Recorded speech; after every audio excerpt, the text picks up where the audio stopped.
किसान भाइयों, प्रतिभा बायोटेक विशेष पद्धति से संशोधित किए गए 3 उत्पाद पेश कर रही है। टेरा, फ्लोरा, लारा। फसल की अवस्था के मुताबिक बनाए गए अनोखे उत्पाद अगर आपके पास है तो किसी के सलाह की जरूरत नहीं। प्रतिभा बायोटेक किसानों के लिए झुकेगा नहीं।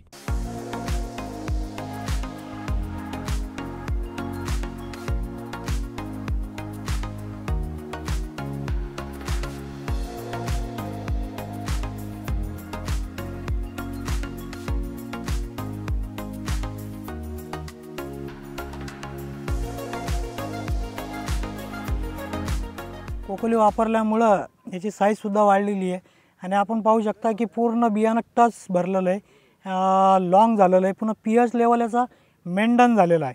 एवढं खराब वातावरणामध्ये एवढ्या पाणी असूनसुद्धा आपण पाहू शकता की कोकोलीमुळं रान एकदम भुसभुशीत आहे। अजूनही याचा पीएच लेवल जो आहे तो पूर्ण नॉर्मल आहे आणि त्यामुळं झाड पूर्ण डेव्हलप झालेलं आहे। याला माल पाहू शकता, प्रत्येक मिरची पोचलेली आहे, लॉंग झालेली आहे आणि बियाणंसुद्धा टोक्कर आहे, आपण पाहू शकता याच्यामध्ये। तर याला कमीत कमी 250 ते 300 मिरच्या आहे, तर पर प्लांटमध्ये कमीत कमी 1 ते 1.25 किलो बियाणं याच्यामध्ये पूर्ण निघणार आहे। तर कोकोलीचा हा एक परिणाम आपल्याला या झाडावर तुम्हाला दिसू लागलेला आहे। तुम्ही बेड पाहू शकता, अजूनसुद्धा एवढं पाणी पडल्यानंतरसुद्धा बेड पूर्ण भुसभुशीत आहे। याचं खोड पाहू शकता, खोड एकदम लगेच स्ट्रॉंग झालेलं आहे, कोणत्याही प्रकारची उबळ नाही लागली याला आणि पूर्ण रान भुसभुशीत आहे, पाहू शकता।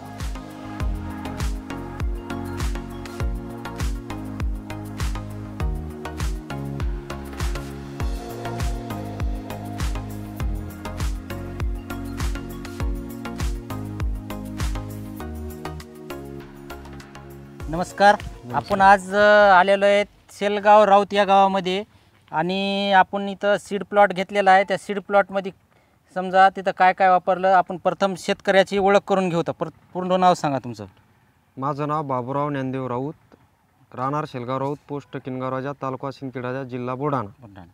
तर आमच्या प्रतिभा बायोटेक या कंपनीचे यांनी प्रोडक्ट वापरलेले आहेत आणि आमचा एक ONB नावाचा एक संकल्पना चालते, त्यानुसार या प्लॉटला डेव्हलप केलेले आहे। आमचे प्रतिनिधी श्रीनिवास मेहुलकर यांनी काय काय दिलं आहे त्यांचं आपण मनोगत, या शेतकऱ्याचं मनोगत आपण त्यांच्याकडून घेतले। नमस्कार, मी श्रीनिवास सुरेश मेवणकर, प्रतिभा बायोटेक सिंदखेड राजा। तर आज आपण आलेलो आहे शेलगाव राऊत येथे, प्रॉपरली आपण शेलगाव राऊत येथे शेंद्रा भागामध्ये आलेलो आहे। श्री बाबूराव राऊत यांच्या मिरचीच्या सुंदर प्लॉटमध्ये आपण जर पाहिला तर एक सुंदर, छान आणि वेल डेव्हलप प्लॉट आहे। याला कमीत कमी 350-400 प्रकारचे 400 जवळजवळ मिरच्या माल लागलेला आहे आणि हा एक सीड प्लॉट आहे। तर भरपूर प्रमाणात उत्पन्न घेण्याच्या उद्देशाने आणि ONB या पद्धतीने शेती करण्याच्या उद्देशाने बाबूराव राऊत तांत्रिक पद्धतीने शेती करण्यासाठी ओळखले जातात। तर आपण या शेतकरी बांधवांनी कोणकोणचे खतं सोडलेले, कोणकोणचे औषधी सोडलेले आहे, कोणकोणच्या फवारण्या घेतलेल्या आहे, हे आपण एक थोडक्यामध्ये त्यांच्याकडनं जाणून घेऊ। नमस्कार बाबूराव। नमस्कार। नमस्कार। तर माझं म्हणणं असं होतं की या सीड प्लॉटला डेव्हलप करण्यासाठी तुम्ही काय काय केलेलं आहे सुरुवातीपासून? आम्ही स्टार्टिंगला बेड पाडले। बेड पाडले, आवणी, पुदामी, टप, जिप्स ही बेडवर बेसल डोसमध्ये टाकलं। त्याच्यानंतर लागवड केली। अच्छा। लागवड केल्यानंतर सरोवर आणि कार्बनची ड्रिचिंग केली। त्याच्यानंतर आपण टेरा आणि बीट ड्रिचिंगला घेतलं वाढीसाठी। म्हणजे सुरुवातीला वाढ करण्यासाठी तुम्ही टेरा आणि बीटचा उपयोग केला। त्याच्यानंतर मग थोडी हाईट झाल्याच्या नंतर 1 to 3 डॉन्ट प्लस याच्या फवारण्या घेतल्या। फवारण्या तुम्ही कंटिन्यू ट्रिपसाठी फवारण्या सुरू केल्या। त्याच्यानंतर पोलनला प्लॉट आल्यावर फ्लोरा सोडलं आणि त्याच्यानंतर मग टॉम अँड जेरी व्हायरससाठी टॉम अँड जेरी फवारलं। अच्छा। तर प्रतिभा बायोटेकचे बरेचसे फवारण्या तुम्ही केलेल्या आहे आणि बरेचसे खतं वापरलेले, बरोबर आहे? तर सुरुवातीला जे पुदामी आवनी तुम्ही जे सॉइल ऍप्लिकेशन जे केलं, बेडवर जे खतं टाकली, तर पुदामी आवनीचा रिझल्ट कसा वाटला तुम्हाला? रिझल्ट म्हणजे जर ज्या साईडला आपण टाकली नाही तर ती क्वालिटीच राहत नाही, त्याची क्वालिटी राहत नाही। मग तसे काही तास सोडले का तुम्ही मुद्दाम, म्हणजे रिझल्ट पाहण्यासाठी? या वर्षी नाही सोडले, पण इथून माग आम्ही सोडलेले आहे, माग सोडले होते का नाही? तर डायरेक्ट 50%च हाईट राहते झाडाची। बरं, पुदामी आवनी टाकल्यावर किंवा लारा फ्लोरा वापरल्यावर उत्पादनात काही फरक पडतो का? 100% फरक पडतो. 100% 100%. म्हणजे जिथं तुमचं एक 30% उत्पन्न जवळजवळ वाढतं. वाढतं. हो बरोबर आहे. हो आणि लारा म्हणून जे खत आहे तुम्ही समजा पोसासाठी सोडतात, बरोबर आहे. हो तर लारा खत आहे का? लारा म्हणून जे हे खत आहे, हम्म. हे खत वापरल्यानंतर हा हा काही बी भरण्यामध्ये फरक पडतो का? डायरेक्ट जाडी होती बियाणे. जाडी होती हा, आणि जाडी बिया वजन वाढतं का? हा वजन वाढतं. वाढतं. हम्म. तर बऱ्याच ठिकाणी लारा सोडल्यानंतर हा. शेतकऱ्याच्या उत्पादनामध्ये जवळपास 30 ते 35% वाढ झालेली. बरोबर. आणि आपण पूर्ण ONBA हा म्हणजे ऑर्गॅनिक न्यूट्रिशनल बॅलन्स ॲग्रिकल्चर हा म्हणजे या पद्धतीनुसारच शेती करतात, बरोबर आहे. बरोबर. म्हणजे जैविक आणि रासायनिक थोडं याची सांगड सांगड घालून घालून. तुम्ही शेती करतात, बरोबर. बरोबर. तर जे ऑर्गॅनिक तुम्ही जे खतं वापरतात, जैविक खतं वापरतात, पुदामी झालं, अवनी झालं, स्टफ झालं, हा तर याच्यामध्ये उत्पादनात काही वाढ होती का? समजा नाही वाढ होती ना, होती. 30% वाढ होती. 30% वाढ होती. हा तर जे जैविक आपण जे यूज करतो, ऑर्गॅनिक पद्धत वापरतो, हा तर याच्यामध्ये आणि केमिकलच्या याच्यात काही फरक वाटतो का? नाही नाही याच्यामध्ये फरक वाटतो. फरक वाटतो. क्वालिटीमध्ये क्वालिटीमध्ये झाड जोमदार राहतं आणि झाडाचं आयुष्य सुद्धा म्हणजे लाईफ वाढते, हो ना. बरोबर आहे. सरळ सांगायचं म्हणजे आता सध्या पावसाचं वातावरण आहे. हम्म. कितीक प्लॉट मध्ये वेल्टिंग न झाड चालले तर मला एकही झाड दिसणार नाही. एकही झाड विल्टिंग हा नाही काल केलं. डायरेक्ट इथपर्यंत पाणी होतं याच्यामध्ये. अच्छा. हा हम्म. तर कुठं वेल्टिंग नाही, काहीच नाही, Wilting काहीच नाही. नाही. अच्छा. हा म्हणजे तुम्हाला म्हणायचं आहे की एवढ्या खराब वातावरणात सुद्धा तुम्ही हा प्लॉट आणून दाखवलेला आहे. हो. बरं, याचं पोलन किती दिवस चाललं साधारणतः? पोलम 25 दिवस चाललाय. 25 दिवस. हा. आणि जनरली पोलन किती दिवस चालतं? म्हणजे आता समजा तुम्ही एक खतं वगैरे वापरतात, प्रतिभाची कोकुली झुका वापरतात, हा याच्यामुळे तुम्हाला भर कायम राहतो. हो बरेच लोक म्हणतात की बा कोकुली झुका वापरल्यानंतर आम्हाला कायमचं भर असल्यामुळे पोलन शॉर्टमध्ये आलं. हो ना. म्हणजे त्याच्यामध्ये तुमचं जे आर्थिक नियोजन आहे हा याच्यावर भार पडत नाही. 15 दिवसाचा फरक पडतो. 15 दिवसाचं. हा म्हणजे जिथं तुमचं महिनाभर पोलन चालायचं हा.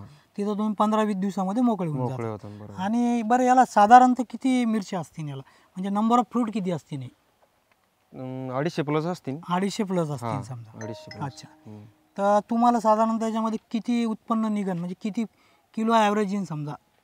याच्यामध्ये जवळपास 80 किलो पर्यंत 80 यायलाच किलो पाहिजे. पर्यंत 100% यायला पाहिजे. यायला पाहिजे. तर आपण एक खतं वापरल्यानंतर आणि हा. फवारण्या केल्यानंतर हा खास करून प्रतिभाचं जे तुम्ही ऑर्गॅनिक पद्धतीने जे वापरतात, हा तर याच्यामध्ये काय म्हणजे डिफरन्स जो आहे किलो मागे किती पडतो समजा? कमीत म्हणजे कमी आता तसं तुम्ही जर हे केलं हम्म. तर किती उत्पन्न निघतं आणि हे वापरल्यानंतर तुम्हाला किती उत्पन्न निघू लागलं? आम्हाला तसं ते जर आम्ही दुसरं समजा वापरलं नसतं हां हां. तर 50 किलो उत्पन्न आलं असतं. 50 किलोपर्यंत. 30 किलोची वाढ झाली तुमच्या प्रोडक्टमुळे. अच्छा अच्छा. म्हणजे आज तुम्ही 50 किलो डायरेक्ट 80 किलोमध्ये 80 किलो. ONBA याच्या माध्यमातून येऊ लागले, बरोबर आहे? बरोबर. तर ONBA ही शेती खरोखर चांगली आहे का? म्हणजे सेंद्रिय शेती जी आहे, जी तुम्हाला आता तुम्ही 2-3 वर्षापासून करतात, हा तर ही शेती चांगली वाटते का तुम्हाला? नाही 100% चांगलीच आहे ना. 100% चांगली. पुन्हा जमिनीचा जो पोत आहे तुमचा हा दिवसेंदिवस सुधारत चाललेला आहे. हो ना. हो ना. बऱ्याच ठिकाणी काय झालेलं आहे की केमिकल वापरू खताडं म्हणजे रासायनिक केमिकल वापरू जमिनी खराब व्हायला लागल्या. तर ऑर्गॅनिक तुम्ही जे ONBA माध्यमातून जे अवनी पुदामी वापरतात, स्टफ वापरतात, तर याच्यातून जमिनीची दुरुस्ती व्हायला लागली का? हो दुरुस्ती व्हायला लागली ना. बरं, आता इतर जे तुम्ही कास्तकार आणि आहे, हे जे पानाची बी जाडी आहे ना तुमचं वापरल्याच्या नंतर ही पानाची बी जाडी राहते. इतर जे कास्तकार आहे जे सीड प्रोडक्शनमध्ये आहे आणि ते मिरच्याचे पिकं घेतात, तर त्यांना तुम्ही काय संदेश देणार आहे? माझं एकच म्हणणं आहे, प्रतिभा बायोटेकचे जे बेसल डोसमध्ये अवनी पुदामी अच्छा. त्याच्यानंतर लारा फुलोरा हे वापरलं पाहिजे वापरलं शेतकऱ्यांनी. पाहिजे. म्हणजे थोडक्यात ONBA हो याच्या माध्यमातून तुम्ही शेती करायला लावणार, बरोबर? आणि माझ्या गावामधले तर 80% शेतकरी तर वापरतेच, पण वापरतात. इतर गावामधल्या शेतकऱ्यांनी बी वापरावे बरं. असं माझं म्हणणं आहे. ठीक आहे. माझं नाव बाबूराव ज्ञानदेव राऊत, पोस्ट किनगाव राजा, तालुका सिंदखेड राजा, जिल्हा बुलढाणा. माझा मोबाईल नंबर आहे 96 73 40 20 84. माझे नाव श्रीनिवास सुरेश मेवणकर, प्रतिभा बायोटेक, सिंदखेड राजा, देळघर आहे. तर जर काही फार्मरला जर व्हिजिटची आवश्यकता असली आणि जर आपल्याला जर उत्पन्न वाढवायचं असेल तर मला तुम्ही जरूर 100% कॉल करा. माझा नंबर आहे 98 22 81 75 89. तुम्ही जेव्हाही मला कॉल करसान मी मार्गदर्शनासाठी प्रत्येक वेळा तुमच्या शेतामध्ये येईन. धन्यवाद.